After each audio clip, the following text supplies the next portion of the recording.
Hey everybody, welcome to another episode of the Re-Federalist Report. I am Brady, also known as Warhamster, and co-hosting with me is my good friend, constitutional mentor, Mr. Constitution himself, Douglas V. Gibbs. Yeah, how's it going? We're doing. It's going good. Trying to get back in the routine with you.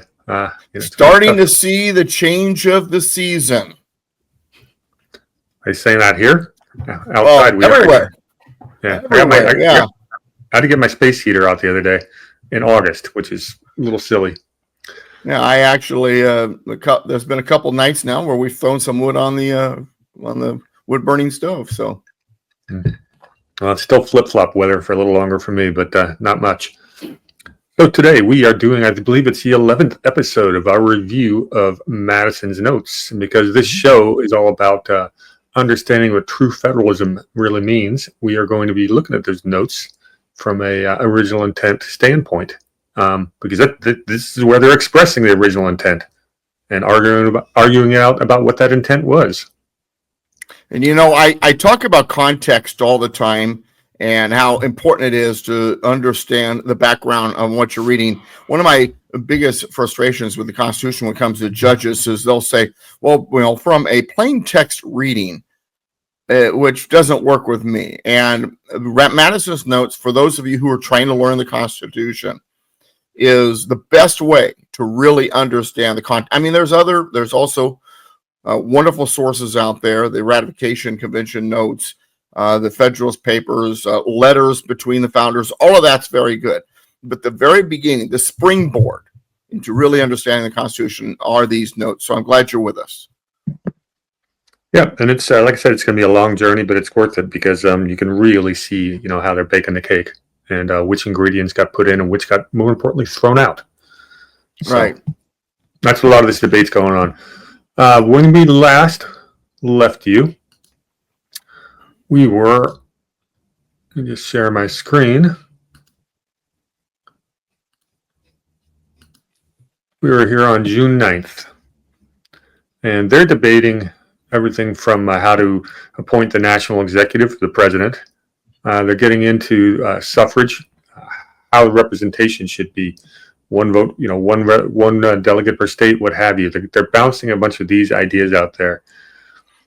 We have to remember, everybody, that they're still in this mindset of fixing the Articles of Confederation.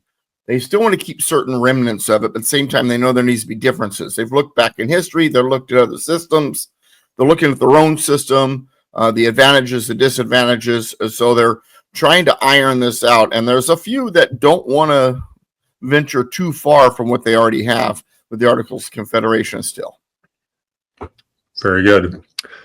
We closed with a Mr. Williamson illustrates the cases by a comparison of the different states, two counties of different sizes within the same state, observing the proportional representation was admitted to be just in the latter case, and could not therefore be fairly contested in the former. He is basically stating that every county gets equal representation. It should be the same way for the states. The question being about to be put, Mr. Patterson hoped that as so much depended on it, it might be thought best to postpone the decision till tomorrow, which was done. And then they adjourn. And that was a Saturday. They take Sunday off and reconvene on June 11th.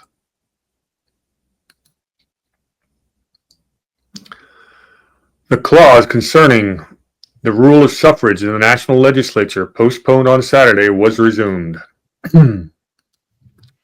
Mr. Sherman proposed that the proportion of suffrage in the first branch should be according to the respective numbers of free inhabitants, and that the second branch or Senate, each state would have one vote and no more.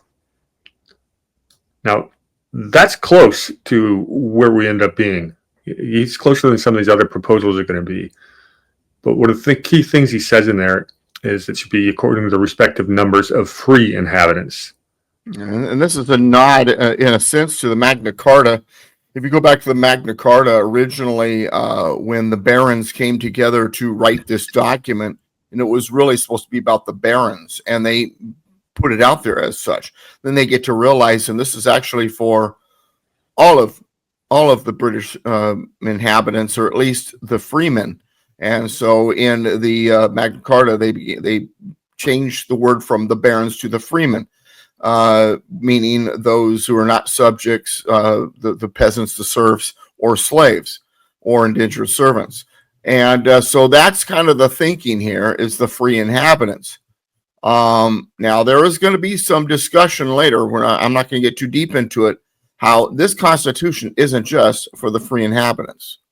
There will be discussion on how this really reaches out to everyone. And this is kind of a reference back to the Declaration of Independence. All men are created equal. And the word men in the original draft, when referring to the slaves, language that was removed, the slaves were referred also to as men, but Thomas Jefferson put the word men in all caps. He wanted to make sure that it was understood that this freedom wasn't just for them, but ultimately down the road for those who were enslaved. The goal here, and I bring this up for a reason, because we live in a society right now, 1619 Project, that kind of thing, which kind of misstates what the intent was. That the Declaration of Independence, that the war and the Constitution was for the purpose of preserving slavery. And it was the exact opposite. And while they did recognize that the representation would be for the free inhabitants of this country, they also recognize that this Constitution was the beginning of the end of slavery, and that the inhabitants, enslaved or not enslaved, ultimately this document would cover. And that's the reason why the first words of the preamble down the road is not "we the free men" or "we the free inhabitants of America or of the United States." It says "we the people." It is to encompass all of these people. So I don't want, and I bring this up on purpose because I don't want people to misunderstand Mr. Sherman here saying, well, free inhabitants, it's only for free people. And the legislators are going to be for those who are free, because the reality is slavery exists. But but they're on their way to, they know that this is going to spell the beginning of the end of slavery ultimately with this document. And we've already had the idea of a 3/5 compromise has been mentioned in passing. Right. The second part of that sentence from Sherman is that it's the first time it's been proposed that the Senate be one per state and the House be population based, which is really close to what they ended up doing. And what he says next, it's a point that Doug and I have been hitting home on for a while. They had to find a balance to protect the large states from the small and the small states from the large. So he said, as the states would remain possessed of certain individual rights, each state ought to be able to protect itself. Otherwise, a few large states will rule the rest. The House of Lords in England, he observed, had certain particular rights under the Constitution, and hence they have an equal vote with the House of Commons, that they may be able to defend their rights. Now, this is saying that that the smaller states, and when he says smaller, it doesn't necessarily mean geographically, but by population, that the smaller states are going to have a voice also in this. This goes back to this idea of, we fear the bigger states controlling things. We don't want democracy, because when you have democracy, the population centers or the big cities control everything. So you want to preserve the rights, the voice of the smaller populated, the less populated states. And the best way to do that is to make sure their voice is strong enough that, well, getting back to the problem with democracy is, when you have democracy and the bigger cities are the ones that are being represented, the bigger states are the ones controlling everything, what you wind up with are a bunch of city folk telling the farmers how to farm, to give one example. And this just doesn't work. And so the idea is, and the smaller states, of course, are arguing, our voice is important. We don't want to be drowned out by the bigger states. And also understand this real quick. Prior to the Articles of Confederation, the western boundaries of the states just went westward. Some people believe that someday Virginia's border might reach all the way to the Pacific Ocean. They feared these bigger states becoming so huge that they would just dominate everything. And and this is a very real argument. This is a very real feeling. And they've watched larger countries in Europe, play that same game. So they're very wary about what to do to make sure there's a balance, that there's a proper distribution of power in such a way that power doesn't exist in any one place's hands, including the larger states. Go ahead. I'm sorry. No, and that's the topic that's on the table here at the convention this day is actually, how to get that proper balance between the two. And I brought up our favorite map, which I always have handy for these conversations. Again, you Right. can see the ratio of these are the six largest states at the bottom. If they did it by population, the six largest states have an 84-30 advantage. If it's one representative per view, the seven small states can dominate the six big ones. So how do you balance it out? You get a bicameral legislature. So now it's a matter of just how to appoint that so that the second house is actually representing the states, whereas the first is representing the people. And today that is also the case. The states with the largest populations, your Texas, California, New York, Illinois, Florida, etc., versus your more rural states. The rural states in sheer number exceed that of the larger states. But if you were to do things in just pure democracy, for example, if you were to get rid of electoral college, the 4 or 5 biggest cities in those bigger states would dominate the elections and control the elections. So so the two houses, if anything, are more important today than they ever were.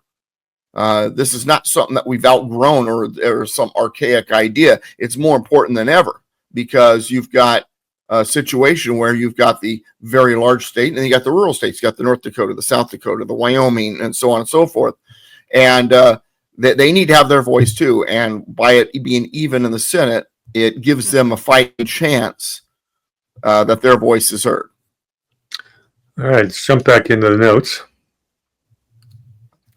The next person to speak is our friend, Mr. Rutledge. Now, where these guys are from is going to matter in these upcoming votes because we just showed you the map of the small states versus large states. They're going to be voting their own interests today. And Mr. Rutledge, of course, is from...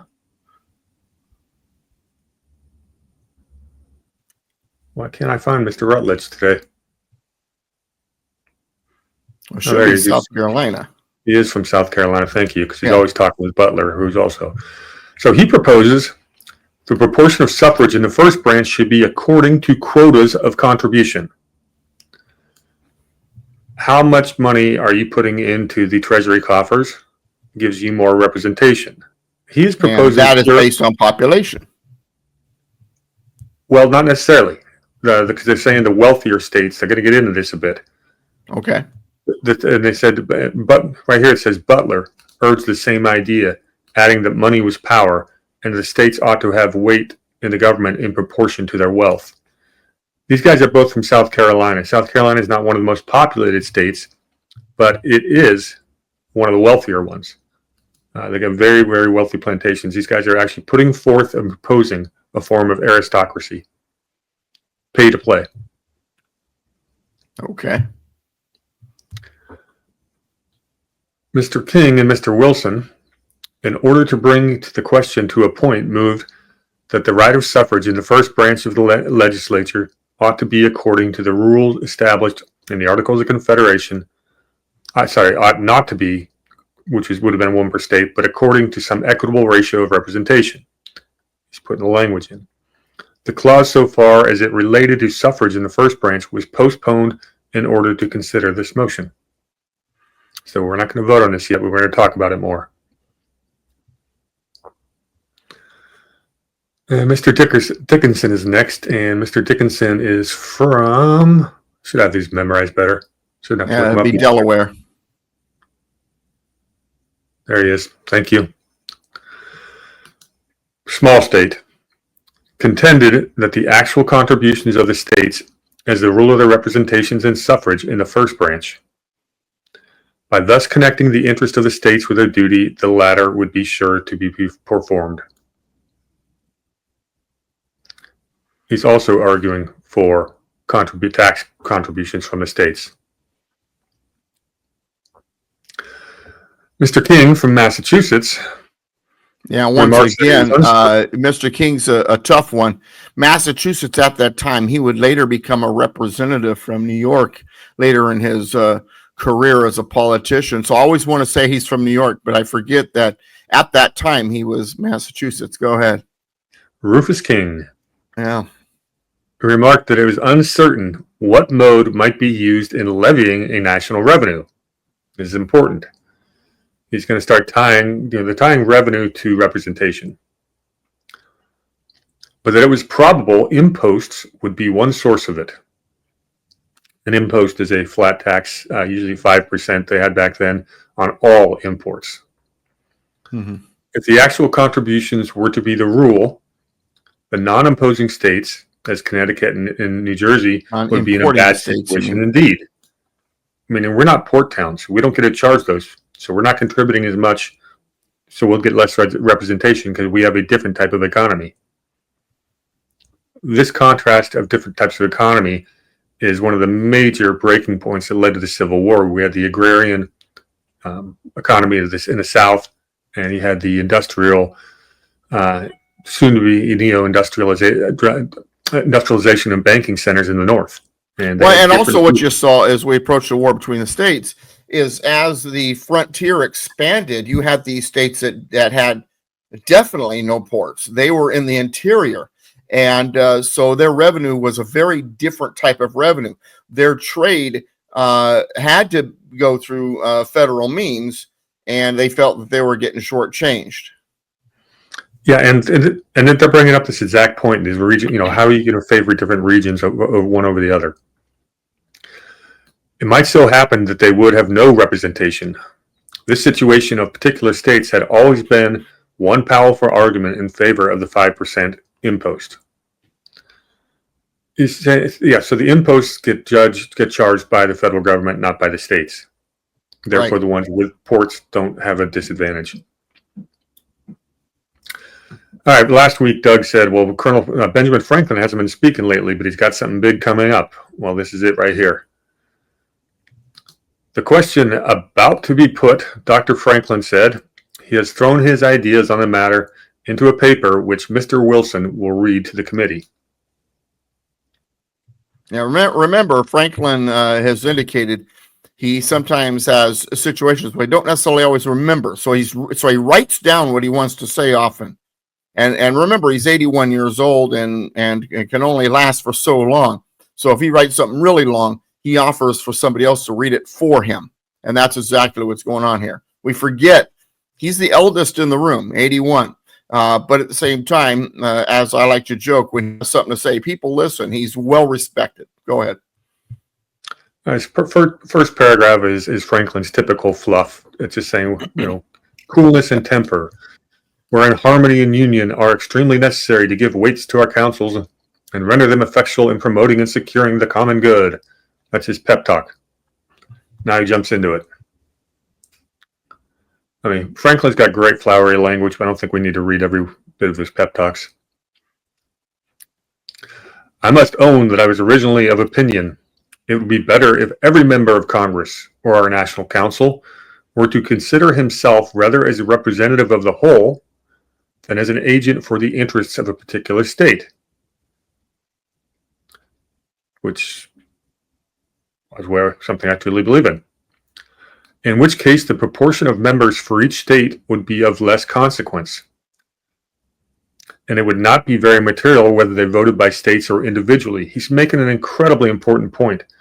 If the representatives represent the interest of the state, as opposed to a national body, your state's going to actually get representation. What we have today, and I talk about this ad nauseum, is you have these 1.5 political parties, and your politician's allegiance is to the national party, not to their local constituents. The only time they talk to us is when they're trying to get donations and votes. But they answer to a national political party. Well, who controls the national political parties? The people that fund the national political parties. That doesn't sound very democratic to me, and it certainly isn't how a republic's supposed to work. Franklin's touching on that. But as I find this is not to be expected, I now think the number of representatives should bear some proportion to the number of the represented. One person, one vote. and the decision should be by majority of members, not by the majority of states. He's arguing for pure democracy, almost. Yeah, well, what he's arguing for is what ultimately they do get in the House of Representatives. Yes, but he's saying he's not open to the second branch, I don't think, at this point. The second house, right? He's basically arguing against states having a voice. But he's saying it's because, well, you're going to elect someone who will represent you. But this is objected to from an apprehension that the greater states would then swallow up the smaller. I do not at present clearly see what advantage the greater states could propose to themselves by swallowing the smaller, and therefore do not apprehend they would attempt it. I recollect that in the beginning of the century, when the Union was proposed of the two kingdoms, England and Scotland, the Scots patriots were full of fears that unless they had an equal number of representatives in the Parliament, they should be ruined by the superiority of the English. They finally agreed, however, that the different proportions of importance in the union of the two nations should be attended to, whereby they were to have only 40 members in the House of Commons and only 16 in the House of Lords. A very great inferiority of numbers. He's making a big state, small state, argument. And yet to this day, I do not recollect that anything has been done in the Parliament of Great Britain to the prejudice of Scotland, and whoever looks over the lists of public officers, civil and military of that nation, will I find believe that the North Britons enjoy at least their full proportion of emolument. He's saying, look, in monies, and he's saying, hey, these same fears was out there regarding Scotland, and they've never come to be. Yeah, I think he's underestimating human nature in this whole paragraph. He's giving a rather benign view of human beings. He's also trying to compare a larger number of states and a greater gap between size than what you saw with Scotland and England, first of all. And Scotland also joined England for different reasons, put it that way. All right, so he's going to get into some electoral math. Now that said, notice Wales doesn't get spoken of because they did get engulfed and forgotten. Failed to mention that one. Indeed. But, sir, in the present mode of voting by states, it is equally in the power of the lesser states to swallow up the greater. And this is mathematically demonstrable. Suppose, for example, that 7 smaller states had 3 members in the House and 6 larger to have 1 with another 6 members. And that upon a question, 2 members of each smaller state should be in the affirmative and 1 in the negative. They'll make 14 affirmatives and -7 negatives. And that the larger states should be unanimously in the negative. They would make 36 negatives out of 43 in all. It is then apparent that the 14 carry the question against the 43, and the minority overpowers the majority, contrary to the common practice of assemblies in all countries and ages. Do we really want to go do his math? Because it's he's basically, it sounds like he's arguing in the favor of democracy at the moment. Mm-hmm. He almost sounds like today's Democrats, the tyranny of the minority. So, the greater states, sir, are naturally as unwilling to have their property left in the disposition of the smaller as the smaller are to have theirs in the disposition of the greater. Nobody wants someone else running their state's business. Right. An honorable gentleman has, to avoid this difficulty, hinted a proposition of equalizing the states. They talk about carving it up for new shapes. So they're all the same size. A lot of problems with that. It appears to me an equitable one, and I should, for my part, not be against such a measure if it could be found practicable. Yeah, the difficulty there, of course, is things are constantly changing. So every census, you're going to recarve them? And every state had a different culture. Right. We don't want to be forcing people, in their unions with those who, different states had different rules. You can all of a sudden find yourself forced to move. I mean, this is like how England carved up the Middle East. People that were not naturally, countrymen ended up shoved in the same thing. And there's always going to be a minority and a majority. And when they clash, the majority is going to win. Formerly, indeed. It almost sounds like those movies, and I can't remember now the names of it, but the Hunger Games. And the country's set up into these sections rather than, districts, which sort of like what Hamilton is going to propose here in a few days. Right. Hamilton did propose Hunger Games. Formerly, indeed, when almost every province had a different constitution, some with greater powers and others with fewer privileges, it was of importance to the borderers, when their boundaries were contested, whether by running the division lines they were placed on one side or the other, to know which set of rules you're going to be under, which culture. At present, when such differences are done away, it is less material. The interest of a state is made up of the interest of its individual members. If they are not injured, the state is not injured.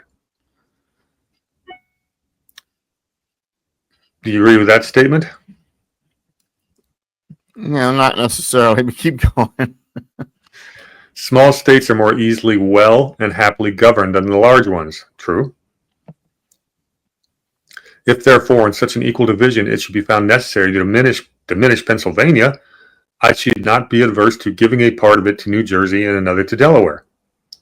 But as there would probably be considerable difficulties in adjusting such a division, and however equally made at first, it would be continually varying by the augmentation of inhabitants in some states and their fixed proportion in others. Sort of what Doug just said. It would be and therefore frequent occasion of new divisions.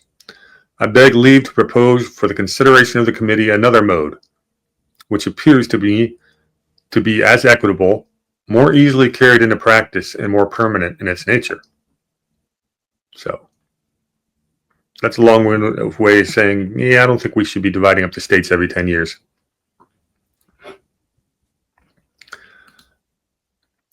This is a very interesting proposal he's about to make. Yeah, it almost sounds Marxist to say the least, but go ahead. Yeah, I don't know if he's setting the tone for other future arguments, but this is an interesting piece he wrote. Let the weakest state say what proportion of money or force it is able and willing to furnish for the general purpose of the Union.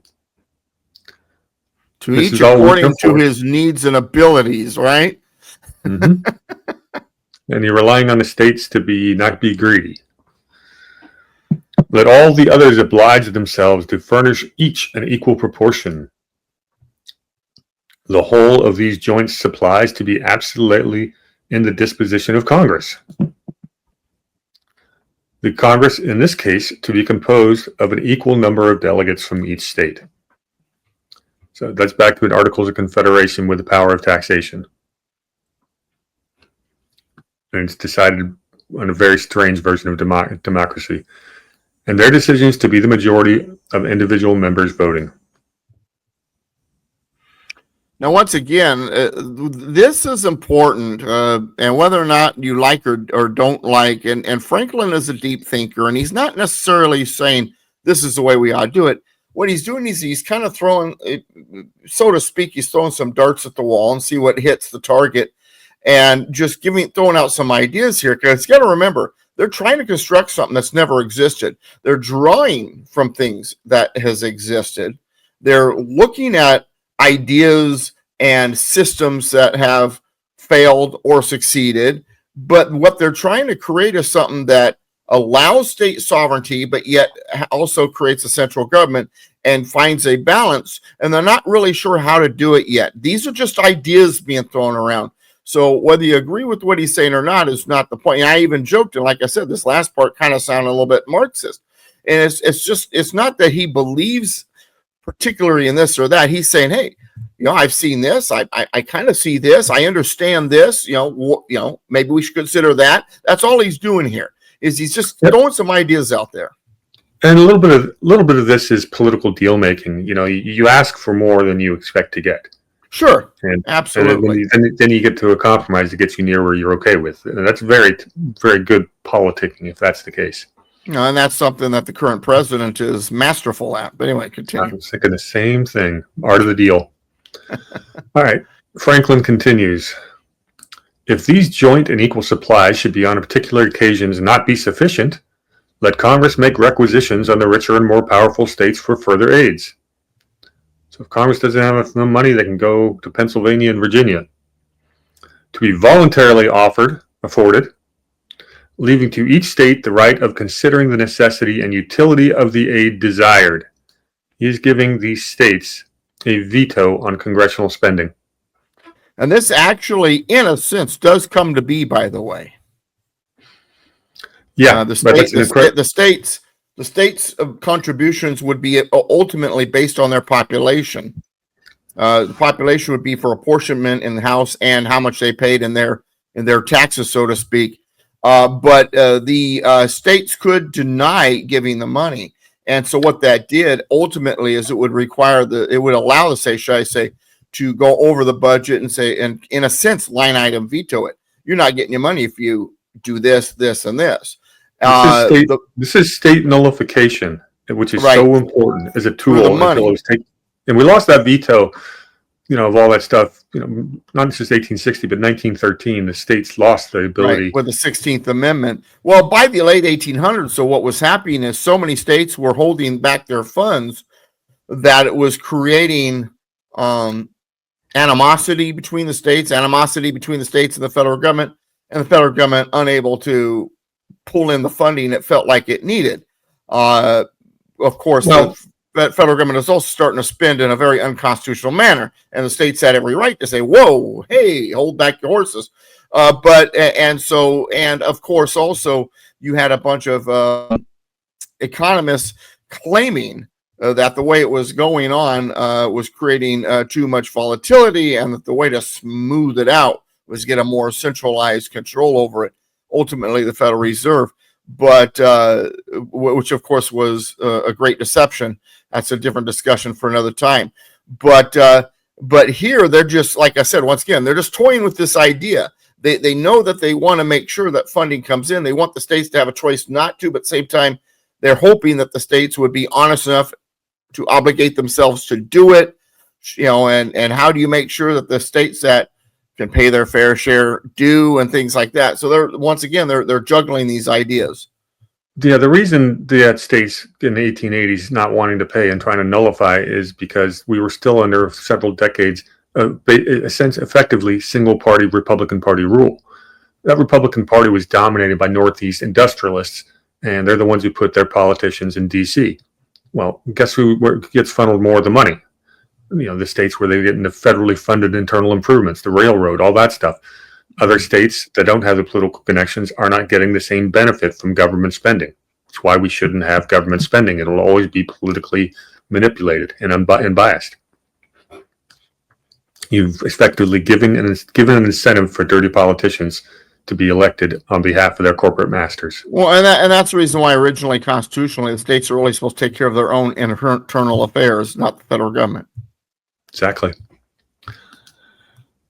Bigger the government, bigger the temptation. If these joint and equal supplies should on particular occasions not be sufficient.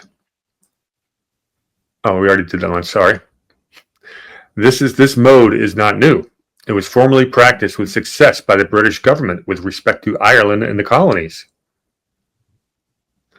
We sometimes gave even more than they expected or thought just to accept. And in the last war carried on while we were united, they gave us back in 5 years £1 million sterling. We should probably have continued such voluntary contributions whenever the occasions appeared to require them for the common good of the empire. This is before the revolution, he's saying. It was not till they chose to force us and to deprive us of the merit and pleasure of voluntary contributions that we refused and resisted. Those contributions, however, were to be disposed of at the pleasure of a government in which we had no representative. Taxation without representation, right there. Mm-hmm. I am therefore persuaded that they will not be refused to one in which the representation shall be equal. My learned colleague, Mr. Wilson, has already mentioned that the present method of voting by the states was submitted to originally by Congress under a conviction that it's impropriety, inequality, and injustice. They knew it when they submitted that there would be a lack of justice or fairness. Mm-hmm. This appears in the words of their resolution. It is September 1774.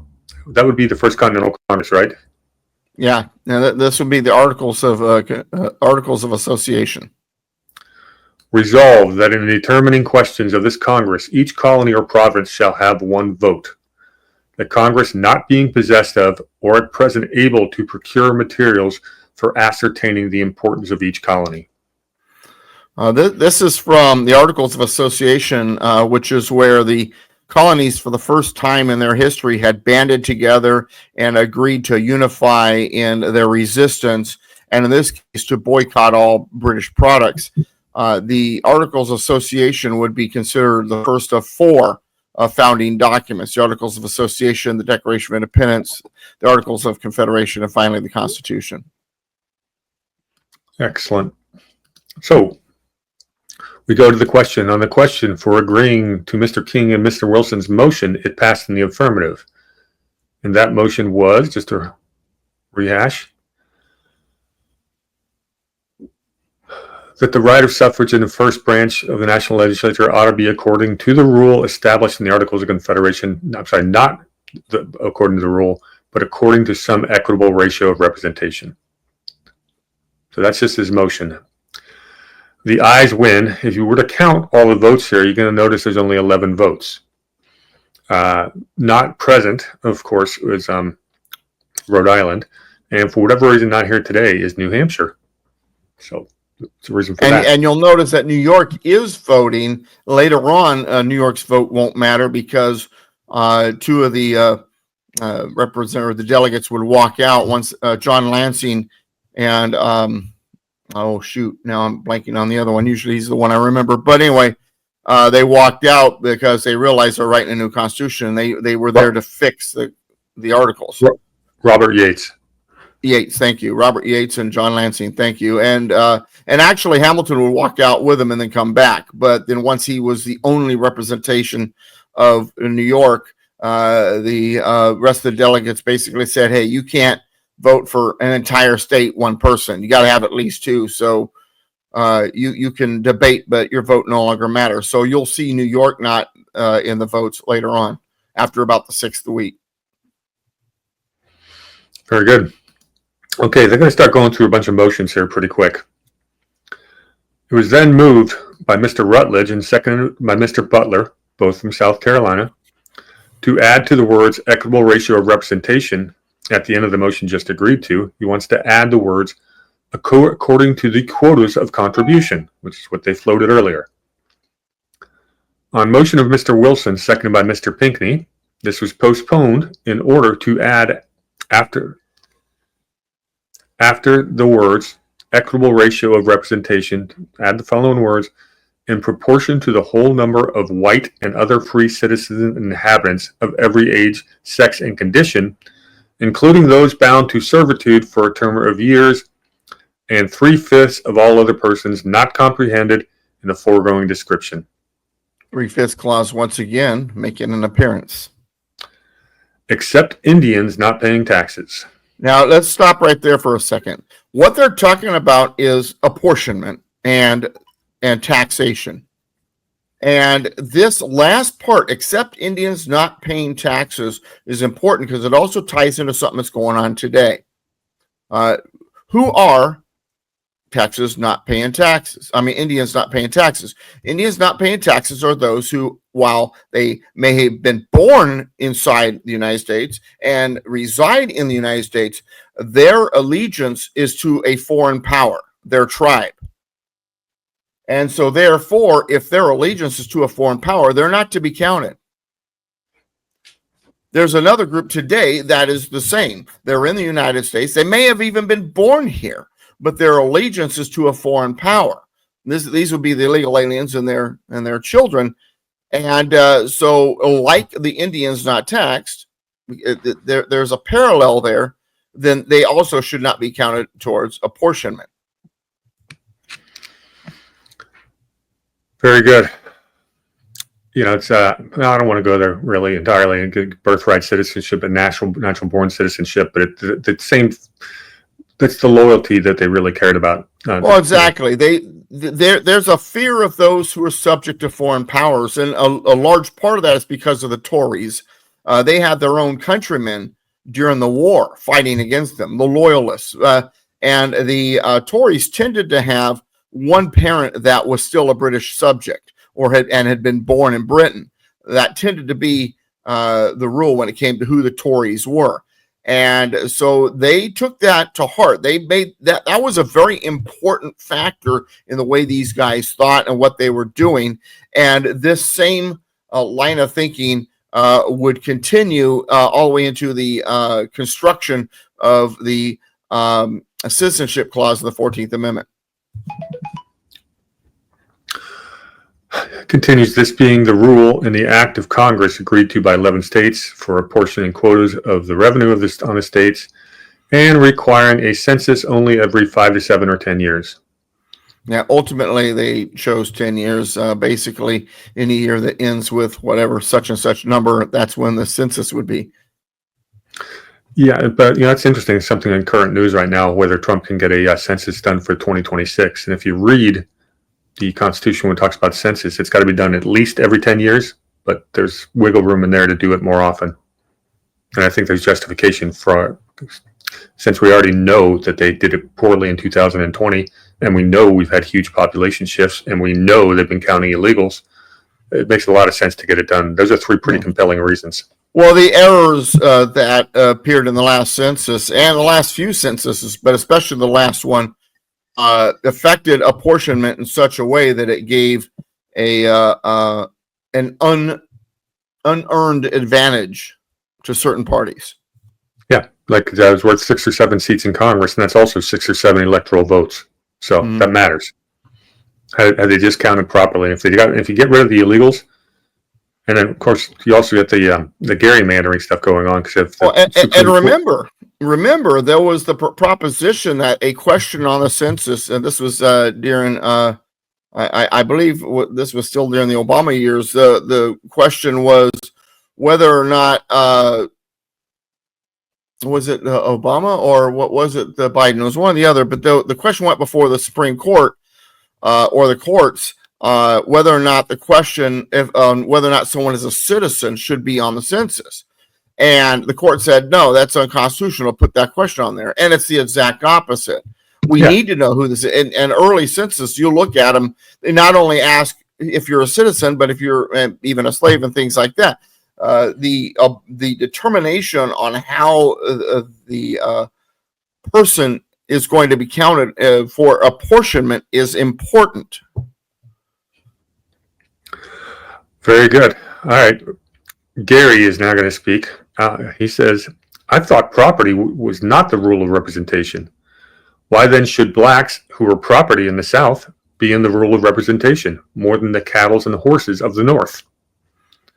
And he's now resisting or pushing back against South Carolina's idea that this matters. Money matters. You're going to treat them like property. You don't get to have an asterisk on your property versus ours. So the question, of course, is whether to add all that language above. And we got one no. I'm sorry.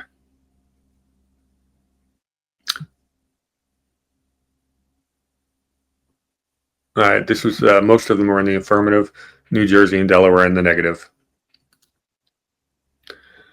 Mr. Sherman now makes a motion. He moves that a question be taken whether each state shall have one vote in the second branch. Everything he said depended on this. The smaller states would never agree to the plan on any principle than an equality of suffrage of this branch. Once again, we're going back to the ratification. We know the states are going to need to ratify this. Do you think they'll ratify this? I don't. Well, this one gets put to a vote, and we've got a no. an I, an I, an I, a no. So it's 3-2, 4-2 I, 5-2 I's, and then we have 1, 2, 3 no's. So it's a. Did I count that right? No's. One. There's 4 no's at the end.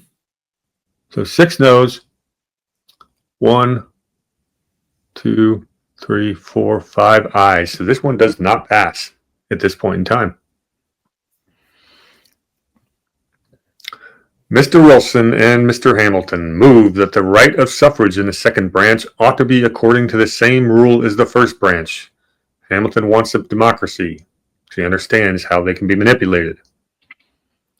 On this question for making the ratio of representation the same as the second as the first branch, it passed in the affirmative. Now, understand this violates history. Historically, whenever you saw bicameral legislatures, in other words, bicameral meaning 2 chambers, the chambers would be different. For example, in Britain, remember they're British here, or English anyway, the British House of Lords and House of Commons, they're different from each other. You have one is the aristocracy and the other one is the people. In Rome, you had the Senate, the aristocracy, and then the assembly, which was the people, so they're still, once again, they're still trying to figure this out. And though you have those who are more nationalistic in their thinking, wanting both houses to be what ultimately is like the House of Representatives today. This idea of what the Senate becomes had only really been mentioned in the Virginia plan. As being, having an even voice, and it'll get mentioned again a few times. Ultimately, they recognize that they need to follow history. The most successful republics have 2 houses that are different from each other. They're not rubber stamps of each other. And they're different because they have different constituents. The House of Representatives is supposed to represent the people. The Senate's supposed to represent the states. Right. Now, we've lost our way on that one, but this is a very important takeaway from when they finally resolve this later in the convention. Yeah, and what it does is, once again, is it kind of creates a pseudo aristocracy in the sense that the aristocracies of history, the wealthy and the powerful, the argument would be that they were skilled in the science of politics. While the wealthy and the powerful is not necessarily something that you're too fond of, the being skilled, in other words, they're in the system, they understand it more than the brand new guy coming into the house. That's kind of the idea they're thinking. We want to make sure that those who understand politics, those who've spent their life, or at least a large part of their life, involved in the science of politics, inhabits that house. Very good. And of course, at this point in time in the convention, they are saying popular vote in both branches. As we know, that won't end up being the case. So the discussion getting there will be fun. Resolution 11 was for guaranteeing a Republican government. Do I have that right? Okay. Yep. Republican government and territory to each state being considered. The words on petition or partition were in the motion of Mr. Madison added to the words voluntary junction. You got to remember, some of the states still had territories, Massachusetts being one, the area which would later on become the state of Maine. This one's voted, and it looks like the no's one. Okay, the no's are 1, 2, 3, 4. The ayes win the case on this one. So, a guy named Mr. Reed, who we haven't heard much from, and he is from Delaware, George Reed. He disliked the idea of guaranteeing territory. It abetted the idea of distinct states, which would be a perpetual source of discord. He doesn't want them to be distinct borders. There can be no cure for this evil but in doing away with the states altogether and uniting them all into one great society. One world government society. Wow, that sounds familiar. About 200 years early. Yeah, where do I have that book? I feel like looking it up right now. This guy sounds like I'm a Freemason. See if I can find him real quick. Doug, tell everyone what this book's all about.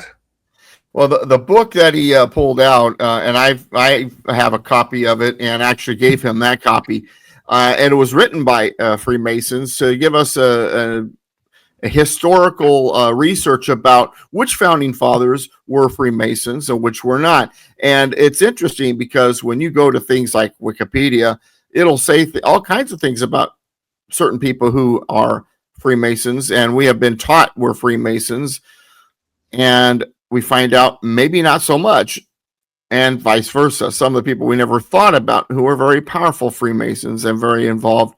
Now, understand also, Freemasonry at the time isn't what it became. At the time, it was still more of a prestigious club. It was kind of a who's who kind of deal. If you were a who, you were probably associated with Freemasonry in one way or another. But as the 1800s began to move along, not only did Freemasonry get infiltrated by other, as Warhamster has said in the past, what's a better place for a secret society to hide than inside another secret society? And it got to the point where you actually saw an anti-Freemason party emerge in the United States before the war between the states. All right, go ahead. Okay, he's in group 3 of people they do not think is a Freemason. And it reads, alleged membership is very doubtful because of confusion with several others of the same name or similar name. So they don't think this guy was a Freemason. He just talks about one world order. One great society. Yeah, kind of a Lyndon Johnson feeling, huh? Just saying. And no states at all. Alterations having been made in the resolution, making it read that a Republican Constitution and its existing laws ought to be guaranteed to each state by the United States. The whole was agreed on to. Article 4, Section 4 kind of. Now, this idea of the one great society, it's this idea that the states should really be nothing more than provinces. And he's not the only one to iterate this, as we'll find out. Well, they're talking about drawing up sovereign borders. Mm-hmm. So Resolution 13, which is for amending the national constitution hereafter without consent of the national legislature, is being considered. Several members did not see the necessity of the resolution at all, nor the propriety of making the consent of the national legislature unnecessary. They're talking about the ability to amend the Constitution. Originally, this idea of the states amending it and the legislature have nothing to do with it was the original idea. And here's the resolution itself. It's from the Virginia Plan. It's resolved that provision ought to be made for the amendment of the Articles of Union whensoever it shall seem necessary, and that the assent of the national legislature ought not to be required. This is an argument to do the opposite of that. George Mason is going to weigh in on this. George Mason being one of my favorites, one of the great anti-federalists. Colonel Mason urged the necessity of such a provision. The plan now to be formed will certainly be defective, as the Confederation has been found on trial to be. Means we know we're not going to get it right. We're going to have to be able to fix it. Well, and also this is an iteration. Remember, they're still kind of got the delusion that they're going to, some of them anyway, that they're still going to be able to fix the Articles of Confederation. He's saying, hey, Articles of Confederation can't be fixed. We're finding out right now through our discussions that it's defective. Amendments, therefore, will be necessary, and it will be better to provide for them in an easy, regular, and constitutional way than to trust to chance and violence. It would be improper to require the consent of the national legislature because they may abuse their power and refuse their consent on that very account. Basically, the amendment process was there to ensure that the federal government didn't get out of control. It is the only tool given to us by the Founding Fathers to rein in the federal government without its permission. They will never vote to reduce their own power. That's what he's saying here, 240 years in advance. And what he's saying also is what that means is if you allow them to be a part of it, or you don't have that amendment capabilities, what happens is you wind up with violence and the destruction of a constitution, a new constitution, over and over and over every time there's a revolution. And what we wound up with was something that was more in line with what Colonel Mason, George Mason, is talking about, and the opportunity anyway that the Congress would have no say on an amendment, the Article 5 convention. And what we've seen is we have the longest constitution in history. This thing still exists because of these provisions for amendment. Other constitutions in other countries last an average of about 17 years, and revolution or upheaval winds up destroying them, and then a new one is written. And so this is a very key part. And why this is important is they are recognizing what it could come. They're not relying on history as much here because there's never been a written constitution. This is the first one. There's been written documents that are sort of like a constitution, like the 12 Tables of Law in Roman times or something like that. But this is, and he's saying, hey, if we don't do this, we're going to wind up with revolution and destroying this and a new one, violence every time that there's a disagreement, there needs to be amendment if we don't do this right. They're foreseeing, and this is why this is amazing to me. They're foreseeing what could happen having never gone down this path before. And that to me shows the brilliance of the men in this room, and especially of people like George Mason. It's understanding human nature and history. Yes, absolutely. The opportunity for such an abuse may be the fault of the Constitution calling for amendment. Mr. Randolph enforced these arguments, and he said the words without requiring the consent of the national legislature were postponed. We're going to vote on this later. The other provision in the clause passed. So there were two proposals there. Now we get to Resolution 14, requiring oaths from the members of the state governments to observe the national constitution and laws being considered. Wouldn't think this is a big deal, but it is. And the way that resolution reads specifically is that legislative, executive, and judiciary powers within the several states ought to be bound by oath to support the Articles of Union. So are you swearing an oath to your state legislature or to this ruling document?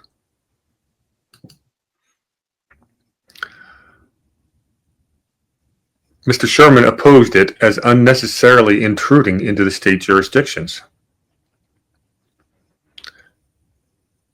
Mr. Randolph considered it as necessary to prevent the competition between national constitution and laws and those of particular states, which had already been felt.